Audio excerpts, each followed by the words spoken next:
Okay, so can we deal with emotions by ourselves, or do we need some as a help from a specialist at the beginning?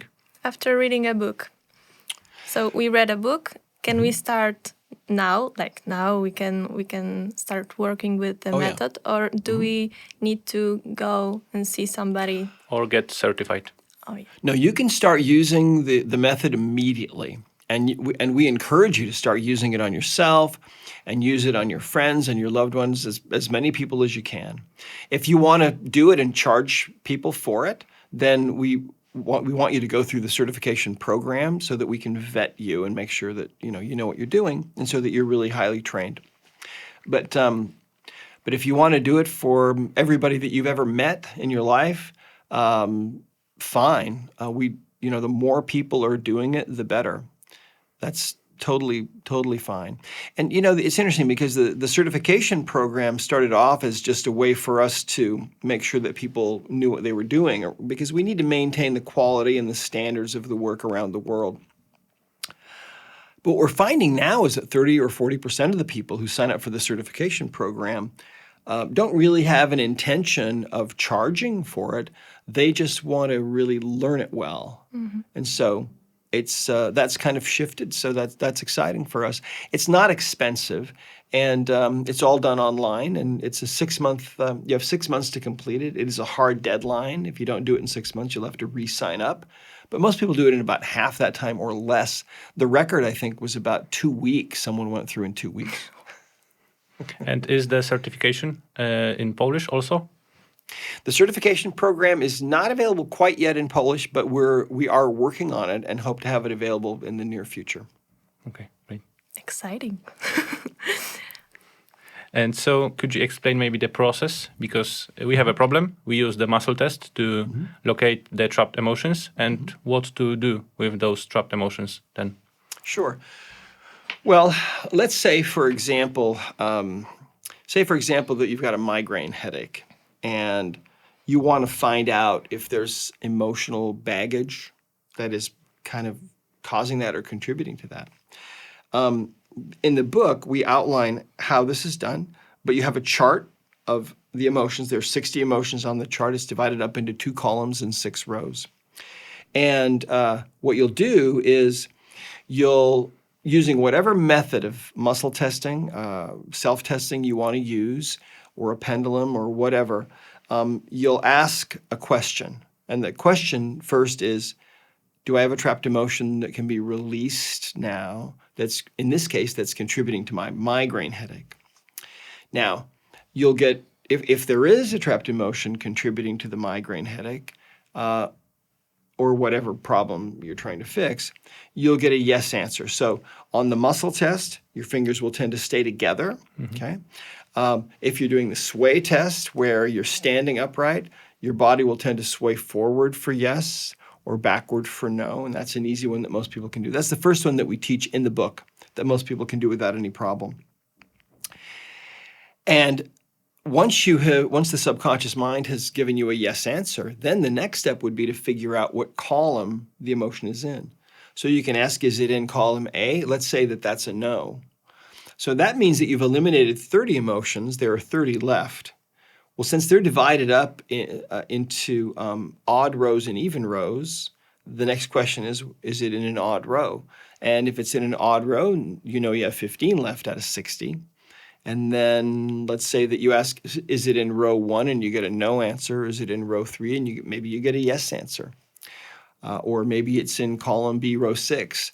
Then, at that point, you've narrowed the list down to 5 emotions out of 60. And the subconscious mind is taking you to this, you see. Because consciously, we don't remember much. I mean, I don't remember what I had for breakfast last Wednesday. It was only a week ago, but I don't remember. There's a lot that we don't remember. We only remember highlights, for example, from childhood, right? So the subconscious mind, however, remembers everything. Every face you have ever seen in a crowd, everything you've ever eaten or tasted or touched or smelled is all in there in that subconscious mind. And the whole history of what emotional experiences you've had and what emotional baggage you have, it's all in there. So that's what you're asking. You're tapping into that internal computer. And so then you would just go through those emotions one at a time. And let's say that you land on column B, row 6, then you would ask, well, is the emotion, let's say that it's shame. You might ask, is it pride? No. Is it shame? Yes. Okay. So then the next question, so now you've determined the emotion. The next question would be if you need to know more about that emotion, yes or no. Sometimes you might have to ask when it happened, because sometimes to get total closure on an emotional experience, the subconscious mind might need you to find out that this happened at a certain age or whatever.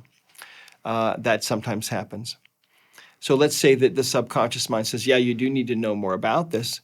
And let's say that you're 30 years old. You could ask, well, did this happen earlier than 15? And maybe you get a yes answer. Did it happen earlier than 10? No. Did it happen at age 11? Oh, age 11. And then maybe you remember, oh, that's right. That's when I peed my pants in school. And I was so ashamed, right? Well, that energy now is with you. And then then you can ask, do we need to know more? Maybe you don't. And so you release that trapped emotion by just swiping a few times with a magnet or your hand to release it. And then you might be completely amazed because maybe your migraine is suddenly gone. And this is the kind of thing that happens to people. And that's what's driving this worldwide phenomenon, really, of the emotion code. In all these countries, all of these people are finding out, oh my gosh, I did this and Dad's back pain is gone. Mm-hmm. Or I worked on our sister and she doesn't want to kill herself anymore. Or, I cleared my husband's heart wall and now suddenly he's making twice as much money as he used to make. I mean, things like this is what's happening, see? And normally for one problem, let's say, how many emotions are responsible for? Well, it depends. Sometimes it's one trapped emotion. I've seen one. In fact, I've seen cases where I really do believe that one trapped emotion was the cause all by itself of cancer. Mm-hmm. I've seen cases like that.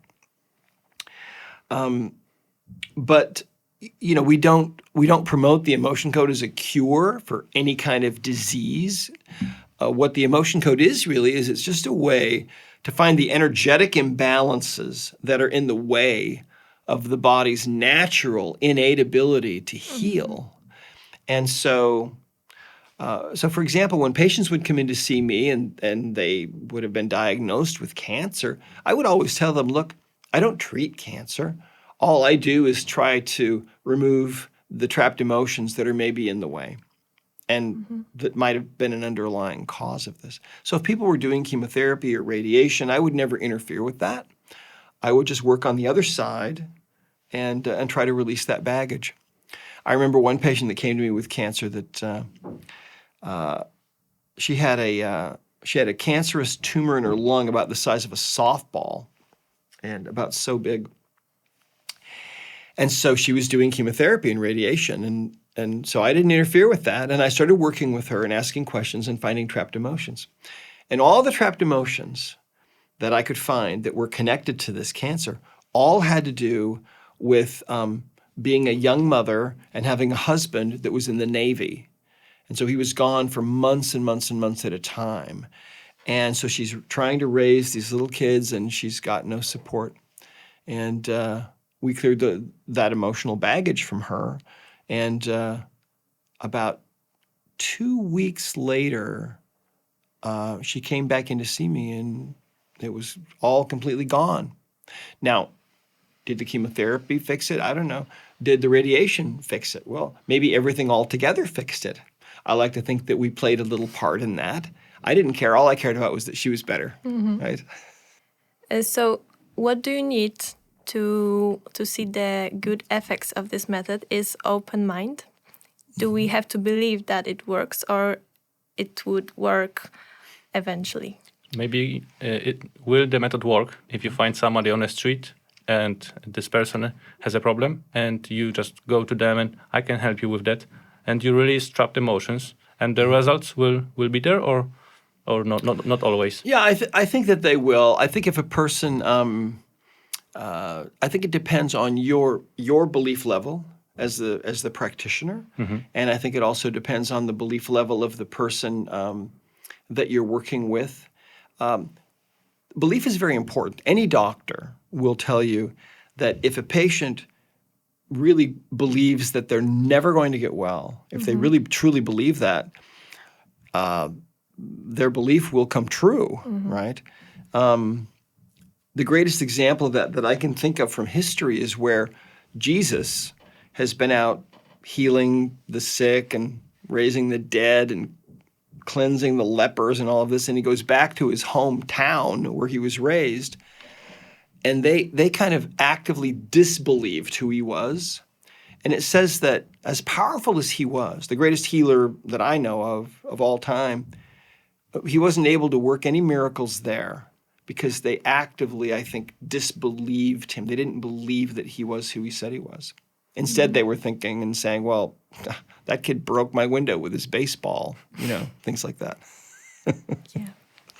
And could you tell us maybe a story of the most unexpected results of using the emotion code? Well, gosh, there have been so many.